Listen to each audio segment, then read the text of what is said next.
The tradition of bringing a real evergreen tree into the house for Christmas is ancient, a pagan symbol of life persisting in the dead of winter. The crisp, clean scent of pine needles is the very fragrance of the season. But trees are living things rooted in the earth, and some earth is better left undisturbed. My folklore professor in college, a stoic Scotsman named Dr. Alastair Finch, once told our class a story from his youth, a story he presented not as folklore, but as a cautionary memory. It was the late 1970s. He was a university student conducting field research in a remote village in the Scottish Highlands. As Christmas approached, the villagers prepared for their annual tradition of going into the nearby forest to cut down their trees. This forest had a name, Coil Nan Gul, which in Gaelic means the Weeping Woods. Local legend said it was the site where a lost Roman cohort had frozen to death centuries ago, their despair seeping into the soil itself. Finch, a staunch rationalist at the time, dismissed this as charming local superstition. He missed the communal tree cutting day and, on a grim gray afternoon, went into the Weeping Woods alone with a hatchet. The forest was preternaturally quiet, the thick snow muffling all sound. He walked for what felt like miles before he found the perfect tree. It was a fir, not especially tall, but exquisitely shaped, its branches so dense and its needles such a deep, dark green, they were almost black. Strangely, while all the surrounding trees were heavy with snow, this one was completely bare, as if it had shrugged the winter off. Finch was more impressed than unnerved, pleased with his unique find. He hacked it down, the wood being unusually tough and resilient, and dragged it back to his small rented cottage. He set it up in the corner of his main room, and as he decorated it with a few simple ornaments, he felt a proper sense of festive cheer. The strangeness began that night. First, the smell. It wasn't the fresh, bracing scent of pine he expected. It was a heavy, loamy smell of damp earth, of deep soil and decaying leaves, with a faint, cloying undertone of something like wet wool. Then the cold.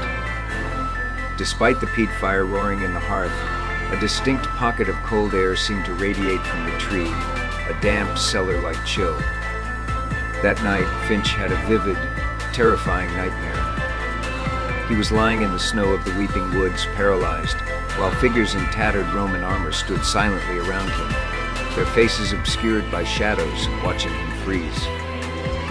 He woke up shivering, drenched in a cold sweat, to find the window of his bedroom had blown open, letting in the biting wind.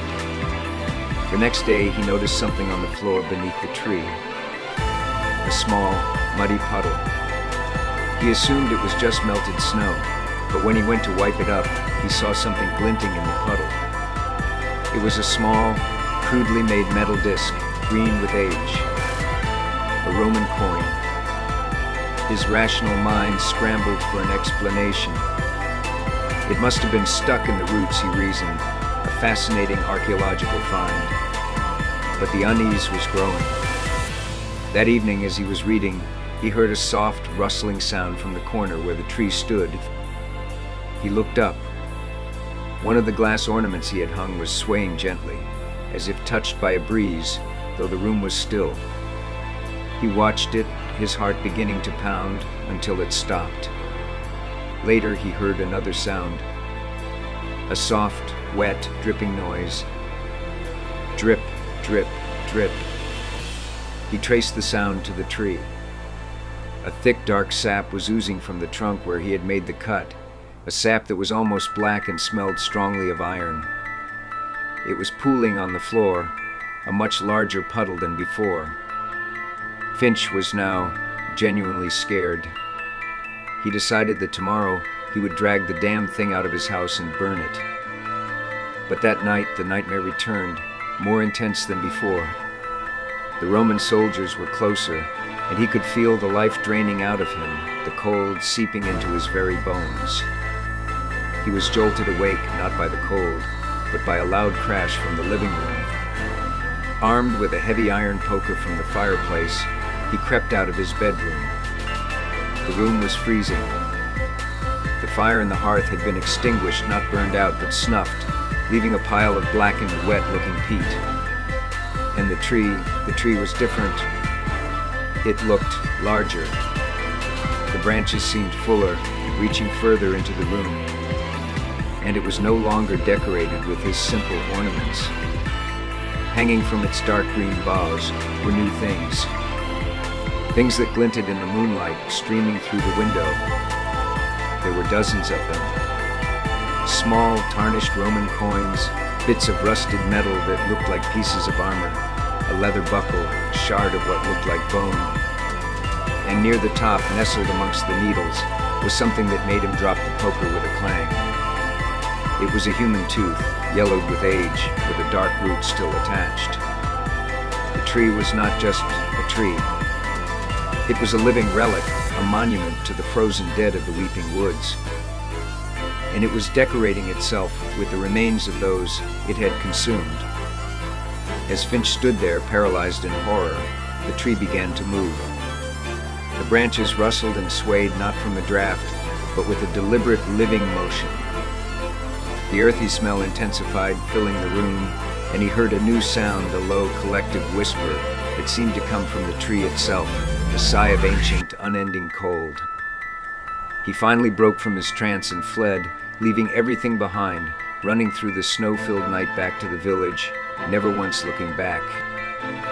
He never returned to the cottage. He told the villagers he had been spooked by a wild animal.